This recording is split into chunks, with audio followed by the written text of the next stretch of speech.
leadership, I realized that leadership and collaboration are always connected. I used to think being a leader meant doing everything well on my own. But collaboration? It's taught me something even bigger. No one builds anything meaningful alone. Growing up, I was someone who preferred working alone. Even in my family business discussions, I often focused on completing tasks by myself to match my own high standards. I didn't want to slow down for others or worry about whether they felt pressured or interested. But over time, life showed me the truth. Some goals are just too big for one person. Behind every successful company are not just founders, but thousands of people quietly building something together. That's the power of collaborations. I used to care more about results than the people behind them. But after working with teams in school, in internships, and leading projects like cheerleading for sport days, I started noticing something. When I really listen to others, find their strengths, and place them in the right roles, we actually work faster and everyone is happier. That's when I began shifting from let me do it to let's do it together. Now, I take time to understand everyone's strength before starting a project. I divide roles based on what people love and what they are good at. This is more efficient and it's built confidence and energy in the team. There is a YouTube video by Coding Tech that talks about Google's project Arizona.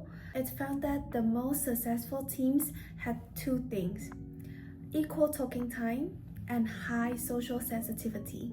Honestly, I only agree with the second point. I think if everyone talks equally, it can get confusing, especially in multicultural teams where communication styles vary. But I strongly agree that high social sensitivity is a key. That means not just the leader, but every team member should care about each other.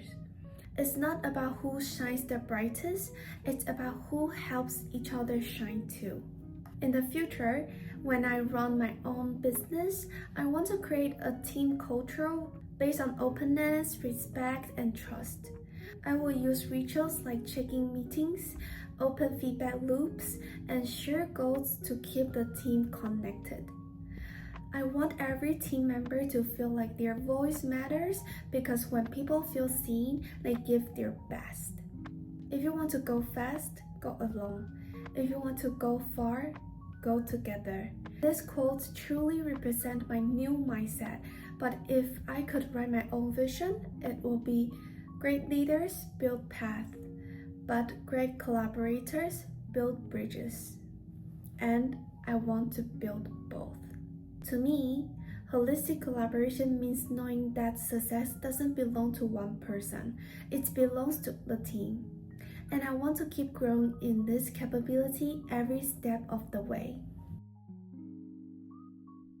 So, let me share with you one of the most powerful teamwork experience I had during my final semester at university. We have a very important group project that lasted 16 weeks. That is twice as long as normal ones. So we really went through every step of what Tuckman describes as 5 stages of team development. In the beginning, we were a group of friends who decided to form a group because we believe that diverse teams are stronger. According to Harvard Business Review, diverse groups lead to better decisions, more creativity, and smarter problem solving. So we are excited.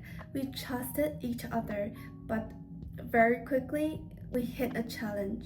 Honestly, I feel frustrated, but also very passionate. As the leader, I want to choose a client brief that nobody else wanted.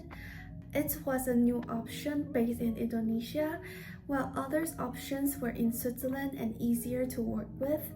Everyone else, including my teammates, preferred the safer path. But I never liked doing what everyone else is doing. I believe that stepping out of the comfort zone is how you grow. I didn't want to just fit in, I want us to stand out. So I didn't push, I explained my vision. I told them that this is actually our advantage. We have Indonesian teammates who knew the local culture and market. If any group could succeed at this, it was us. And after talking, they agreed. That's when we truly became a team. Everyone picked the part they felt most confident in. My role was to guide, motivate, and keep us moving forward. We shared knowledge, gave feedback, and helped each other improve. That is what real collaboration looks like. Not just splitting tasks, but building something together. In the end, we finished strong. The judges gave us great feedback. We even took pictures with them after. But the best part? We were still friends afterward. We respect each other more. That's how I know it was a successful collaboration, not just for the result, but for the relationship. If I could go back, I will try to create a shared decision-making space earlier. That way we could have avoided the initial pushback and moved into real collaboration faster. Still, I'm proud of how we handle it. We turned conflict into clarity, and I think that's one of the hardest things in teamwork. In the future, especially as I build my own business, I want to apply what I have learned. I will set up clearer communication early on, things like check-ins, rituals, feedback loops, and shared goal settings, because I know collaboration isn't just a skill, it's a mindset. And when done right, it doesn't just create great works, it creates great teams. As I always remind myself, success isn't just about reaching the goal, it's about bringing people with you. That's the kind of collaboration I stand for. Thank you for taking time to watch this video. I hope it offered you a better understanding of who I am.